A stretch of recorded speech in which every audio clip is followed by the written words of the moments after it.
We are working tirelessly. We will continue the pattern that we have maintained for the last 4 days. Germantown's mayor is saying he's frustrated too about the fact his city's water supply is only good for flushing. Tonight marks day 5 of residents in Germantown dealing with water issues due to a diesel fuel leak. City officials waiting for test results to show the water is safe for showering and drinking again.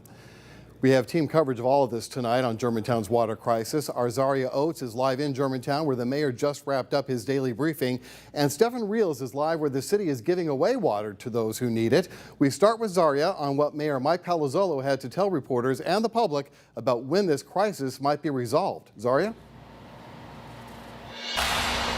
Hey, Richard, the biggest thing that we know right now is that there was no system, no agency in place to detect contamination in the water. You know, the mayor actually told us that a resident made them aware of the diesel smell in the air. There's also a lot of things still unclear. One of the first things is that businesses don't know if they'll seek a reimbursement or get a reimbursement from the city for how long they've been closed and not earning any money because of the water contamination, especially those small mom and pop shops, those restaurants, things like that weren't able to use water to cook. Now, another thing that's not clear yet is if apartments are required to tell their residents that there is contamination in the water. We do know of 2 people who live in Germantown, 2 on opposite sides of a street light, and one of them was informed of the contamination and another not. Now, the city of Germantown did inform residents through social media posts, through text messages, things like that. But if you aren't signed up for those, if you aren't online on social media, things like that, it is very difficult for those people to receive that information.